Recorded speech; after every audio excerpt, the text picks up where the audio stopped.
54편 말씀 읽어가는 날입니다. 이 54편에도 역시 표제가 있는데 다윗이 기록한 시, 교훈을 우리에게 주는 뜻이 있다 이렇게 이야기합니다. 표제에 보면요, 이 시를 짓게 된 배경에 대한 소개가 나타납니다. 10사람이 사울에게 이르러 말하기를 다윗이 우리가 있는 곳에 숨지 아니하였나이까 하던 때, 역시 밀고 한 그 내용이 배경이 된 겁니다. 이 10사람들은 유다 지파에 속해 있는 사람들이죠. 다윗과는 아주 가까운 그런 사람들인데 자신들이 다윗으로부터 큰 도움을 받기도 하지만 또 자신들의 어떤 기회가 되니까 또 그들이 다윗을 배반해서 다윗이 숨은 것을 밀고 하게 되는 상황이 펼쳐졌습니다. 그러한 상황들 속에서 오직 하나님을 바라보면서 하나님께서 자신을 변호해 주시고 자신을 구원해 주시고 모든 악인들을 하나님께서 보응해 주시기를 바라는 그런 간구를 하나님 앞에 올리는 내용입니다. 그래서 그 내용을 보게 되면 개인적인 애가의 성격을 담고 있다 이렇게 볼 수 있습니다.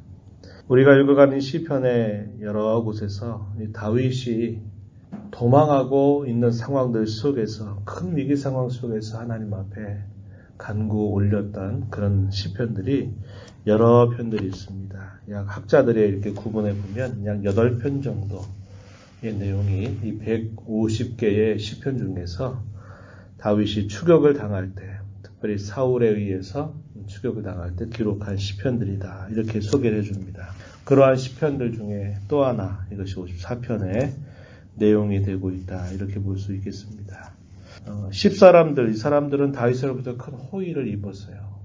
다윗이 자신이 큰 위험 속에서도, 자신이 쫓기고 있는 상황들 속에서도 이 그일라라고 하는 사람들이 큰 위기를 당했다는 소식을 듣고는 자기와 함께하고 있는 군사들을 데리고서 블레셋 나라와 전쟁을 해서 그들을 건져냅니다. 그런데 그들 가운데서 일부가 결국 다윗이 어디에 숨었다라고 사울에게 밀고를 하게 되면서 다윗의 호의를 저버리게 되는 그런 상황이 펼쳐진 겁니다. 이것은 대단히 그에게 있어서는 낯선 일이었고 견디기 힘든 일이었다 하는 것을 우리에게 생각하게 해주죠.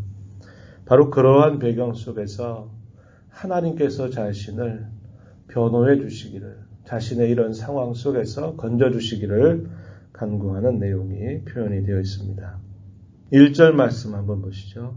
하나님이여, 수많은 위험을 당할 때마다 그가 그 위험에 처할 때 가장 먼저 도움을 청하는 분, 바로 하나님이시다. 이것을 우리에게 보여줍니다. 하나님이여, 주의 이름으로 나를 구원하시고 주의 힘으로 나를 변호하소서. 변호한다라는 말은 법정에서 사용하는 말이죠.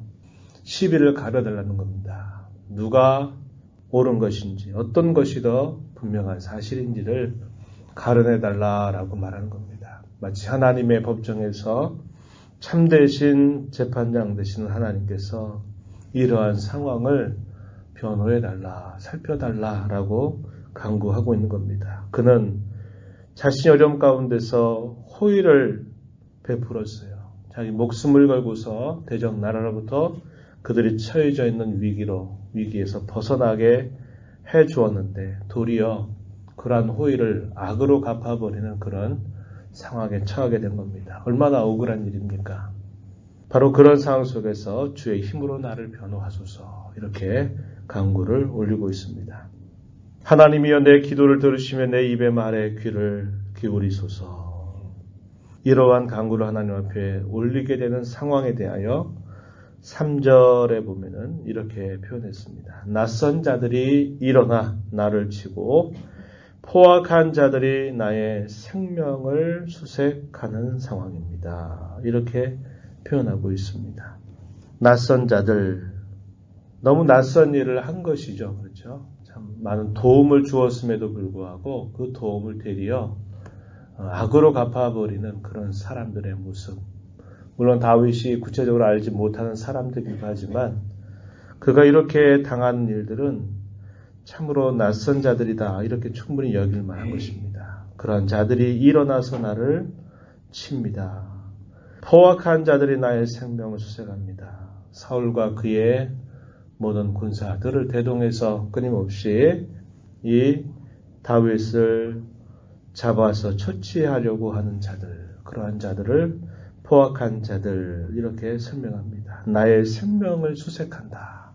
내가 어디에 있는지를 끊임없이 찾고 그것을 또 찾아내려고 하는 일을 멈추지 않는 그런 상황이다. 이렇게 하나님 앞에 자신의 처해져 있는 상황을 알게 됩니다. 그들이 그렇게 하게 되는 그 원인이 과연 무엇이었을까요? 그것은 3절 하반절 보면요. 하나님을 자기 앞에 두지 아니하기 때문이다. 이렇게 볼 수 있습니다. 우리가 앞서서 읽었던 시편의 내용도 마찬가지죠. 하나님을 떠나게 되면 모든 나쁜 것들이 꾸러미처럼 다가오게 돼 있다는 겁니다. 하나님은 모든 생명의 샘 근원이 되시고 하나님은 참된 복의 근원이 되시는데 그 하나님을 등지고 하나님을 떠나버리게 된다면 모든 죄악과 나쁜 것들이 결국 그에게 따라 붙게 된다는 것을 우리는 함께 살핀 바 있습니다. 왜 그들이 그렇게 낯선 자들로 그런 악한 행동을 하는가? 그러한 포악한 자들로 계속적으로 다윗의 생명을 수색하는가? 그것은 그들이 하나님을 자기 앞에 두지 아니하기 때문이다. 이렇게 이야기합니다. 오늘날도 마찬가지죠. 하나님을 떠난 인생은 역시 이러한 모든 나쁜 것들에 결국 끌려다닐 수밖에 없는 삶을 산다는 것을 우리는 배울 수 있습니다. 그러한 형편 속에서 다윗은 하나님을 향하여 이렇게 고백하죠. 4절에 하나님은 나를 돕는 이십니다. 하나님만이 나의 도움이 되십니다. 이렇게 고백합니다. 주께서는 내 생명을 붙들어 주시는 이이십니다. 이렇게 고백합니다. 자신의 생명이 대적자들의 그들의 아무리 수색하는 그런 노력을 기울이고 아무리 큰 군사력을 가지고 그를 쫓아다녀도 자신의 생명은 그들의 손에 달려있는 게 아니라 하나님께 달려있다라는 사실을 그는 언제나 고백하고 있는 것입니다. 하나님을 향하여 하나님만이 나의 도움이 되시며 하나님만이 나의 생명을 붙들어 주시는 이십니다. 이런 고백을 드리게 되면서 되려 그 악한 자들에게는 하나님께서 악으로 보응해 주시기를 간절하게 간구를 올리게 됩니다. 5절 말씀에 보면 주께서 내 원수에게 악으로 갚으시느니 주의 성실하심으로 그들을 멸하소서. 악한 자들은 그들의 죄에 대하여 하나님께서 보응으로 갚아 주시기를 간구를 올리고 그 자신은 하나님께 되려 감사와 기쁨으로 하나님 앞에 제사를 드릴 것을 다짐하고 있습니다. 6절에 보면 낙헌제로 주께 제사하겠습니다. 주의 이름에 감사하겠습니다. 주님의 이름이 선하십니다. 이렇게 그는 고백합니다. 낙헌제라고 하는 건 우리가 앞에 레위기에서 읽었던 말씀 중에 보면 화목제 가운데서 하나의 일종입니다. 화목제 가운데 속해 있는 것인데 이 화목제의 일종으로 자원해서 하나님께 자신의 마음을 자발적으로 해서 드리는 제사, 이걸 낙헌제라고 부릅니다. 하나님께서 자신에게 베풀어 주시는 그 은혜로 자신이 감사해서 내가 주께 제사하겠습니다. 주의 이름에 감사하겠습니다. 이러한 다짐을 하나님 앞에 올리는 겁니다. 그의 심령이 큰 위기 가운데 있고 불안 가운데 있을 때에는 이러한 고백이 입술로 떨어질 수가 없는 겁니다. 우리가 읽어가는 애가라고 하는 시편의 성격이 바로 그렇다 늘 이야기해 왔습니다. 자신이 참으로 현실적인 큰 공경 가운데 있을 때 하나님께 도움을 청하기 위해서 그가 기도의 문을 열기 시작합니다. 현실적인 불안과 고통 가운데서 하나님 앞에 부르짖는데 기도 가운데서 그의 중심이 하나님을 온전히 향하게 될 때 그의 심령 속에 불안은 사라지고 확신이 그의 심령 속에 자리 잡게 되고 그 하나님 앞에 결단이 자리를 잡게 됩니다. 그리고 하나님께 감사와 찬송으로 바뀌어가는 것을 이 애가는 늘 우리에게 보여주고 있는 겁니다. 우리가 이 땅을 살아가면서 우리가 당하는 모든 일들 속에서 우리가 그 문제를 가지고 사람들을 찾지 않고 사람을 의지하지 않고 하나님을 의지해서 하나님께 간절한 마음으로 기도하게 될 때 우리의 시작은 불안과 또 위기 상황, 이게 잘 될까 하는 그런 모든 어려움 속에서 시작이 되어도 하나님 안에서 그분이 우리에게 주시는 그 위로와 또 분명한 확신과 담대함이 우리의 마음을 차지하게 되면 우리의 심령 속에 확고한 신앙이 자리 잡게 되고 그런 위기 속에서 내가 어떻게 행할 바를 알게 되고 그렇게 믿음으로 행하게 되면서 믿음의 선한 결과를 맛보게 되는 것.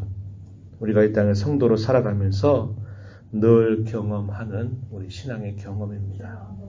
애가가 보여주는 것이 바로 그러한 부분임을 우리는 알게 되기 때문에 우리가 어려운 일을 만나면 왜 내게 이런 어려운 일이 찾아왔느냐고 불평하고 원망하는 마음 대신 하나님을 더 찾고 의지하고 바라보는 그런 결단을 가지고 더 하나님께 내가 부채가겠다. 하나님께 나 자신을 완전히 포기하겠다라는 그런 마음을 갖는 것. 우리가 이런 시를 읽으면서 배우게 되는 분명한 사실입니다. 다윗은 이렇게 고백하죠. 마지막 절에 보면 참으로 진실로 그 말입니다. 참으로 주께서는 모든 환난에서 나를 건지시고 내 원수가 보응받는 것을 내 눈이 똑똑히 보게 하셨습니다. 지나온 세월을 돌아볼 때도 하나님은 그렇게 하셨고 지금도 여전히 하나님은 그렇게 하실 줄로 나는 믿습니다. 이렇게 말합니다. 모든 환난이라 그랬어요. 시작은 특별한 상황입니다. 특별한 일을 만난 겁니다. 너무 억울한 일을 당한 겁니다. 그런데 그의 기도는 주께 향해 기도할 때 그는 모든 환난이라고 표현합니다. 이것이 하나님 안에서 누리는 그런 확신의 내용이 됨을 우리는 이걸 통해서 배울 수 있게 됩니다. 우리가 이 말씀을 보면서 교훈을 받습니다. 우리가 어려운 일을 당할 때 가장 먼저 누구에게 도움을 청하는가를 한번 돌아보시기 바랍니다. 이 일에는 이 사람이 나한테 도움이 되겠구나. 또 이런 일에는 저 사람이 도움이 되겠구나. 이렇게 우리가 사람에게 피하고 어떤 상황을 기대는 것들을 우리가 가장 먼저 하기 쉽습니다. 그러나 오늘 우리가 이 시편을 읽으면서 배우는 것은 어려운 일을 만나게 되면 그것이 우리의 잘못으로 인해서 당한 일이든 때로는 하나님의 뜻을 행하다가 당하는 일이든 우리는 가장 먼저 우리의 첫 도움을 하나님께 구하는 자세를 가져야 한다는 것을 잊지 말아야 합니다. 그리고 우리가 하나님 앞에 우리 자신을 바르게만 세우면 우리를 반대하고 우리를 해하려는 사람이 나의 원수가 되는 것만 아니라 누구의 원수가 될까요? 하나님의 원수가 된다는 겁니다. 그것을 꼭 기억하십시오. 우리가 하나님 앞에 우리 자신을 온전히 의지하고 포기하게 된다면 나를 해하려는 사람이 곧 하나님의 원수가 된다는 것. 그것을 우리가 꼭 기억하면서 우리가 언제나 하나님과 함께하는 삶, 그분 앞에 나 자신을 세워가는 삶을 살아가는 것만큼 강하고 든든한 것은 아무것도 없습니다. 우리가 이렇게 종이 한 장 이렇게 있으면 사실 얼마나 연약해요. 그러나 이 종이 한 장이 튼튼한 벽에 딱 붙어 있다고 생각해 보세요. 이것은 찢어지지 않습니다. 벽이 깨져야만 이 종이가 찢어지는 거죠. 그러나 종이 한 장 이렇게 있어 보세요. 그냥 손으로 콕 찔러도 쉽게 뚫려버리게 되는 거죠. 우리 혼자서 내 힘대로 내 힘은대로 안간힘을 쓰면서 살아가는 삶은 마치 종이 한 장과 같이 연약한 삶에 지나지 않아요. 그러나 내가 종이 한 장 같지만 나를 가장 강력하고 가장 튼튼한 강력한 그 하나님께 우리 자신을 포기하게 되면요. 우리는 강해진다는 겁니다. 아무리 원수가 우리를 강하게 본다 하더라도 원수보다 더 강하신 하나님이 우리를 붙잡아 주시기 때문에 아주 강력한 힘을 하나님께로부터 공급받게 되는 겁니다. 하나님을 모든 순간마다 의지하면서 하나님께 우리 자신을 포기하고 그분의 삶에 우리를 맡겨드리는 삶을 언제나 살아가기를 다짐하고 힘써가는 우리 모두가 되기를 축복합니다. 하나님 아버지 감사합니다. 이 새벽 시간도 저희들에게 생명 주시고 호흡 주셔서 오늘도 우리의 생명의 근원이 되신 하나님 앞에 나와 찬양을 드리며 말씀의 귀를 기울이며 주신 말씀을 통해서 우리에게 주시는 교훈을 또다시 가슴에 새기며 이 하루를 살아가게 하시니 감사드립니다. 목숨을 걸고 위기에 처해져 있는 사람들을 대적나라를 치면서 그들에게 건져주는 호의를 베풀지만 도리어 그 호의를 기회주의처럼 여기면서 오히려 다윗이 있는 자리를 사울에게 밀고 한 일로 인하여 그가 얼마나 무고하고 억울한 일을 당하는지 모릅니다. 사울은 계속적으로 군사를 대동해서 그를 죽이려고 하는 일들을 멈추지 않고 끊임없이 일어나는 배반자들로 인하여서 그가 겪는 고통이 심히 더 컸지만 그럴수록 더욱더 자신의 도움은 오직 하나님이시라고 고백하고 하나님께서 자신의 생명을 붙들고 계심을 그가 고백하며 하나님 앞에 결단하며 나아가는 그의 모습을 보여줍니다. 우리가 이 땅에 살아가면서 늘 당하는 시련과 어려움들이 있을 때마다 가장 먼저 우리가 도움이 없는 사람을 구하지 않게 하시고 우리의 진정한 도움이 되신 하나님만을 바라보고 의지하게 하시고 하나님께 저희 자신을 온전히 포개고 의지하는 자로 살아가기를 다시 한번 다짐하는 저희들 모두가 되게 하시고 힘써가게 하여 주시옵소서. 하나님은 언제나 우리를 보호하시고 우리를 도와주시는 분이시며 모든 악인들을 벌하시는 보호하시는 하나님이신 줄 알고 하나님은 언제나 의지하는 자로 살아가는 저희들 모두가 되게 하시고 모든 것보다 더 강력한 하나님의 크신 힘과 위로를 경험하며 승리의 삶을 살아가도록 저희들을 도와주시옵소서. 은혜의 보좌 앞에 나와서 아버지 은혜를 간절하게 구하는 모든 성도들을 주께서 용납하시고 기도 가운데 저희들의 간구를 들어주시며 응답하여 주옵소서. 예수님 이름으로 간절히 기도하옵나이다. 아멘.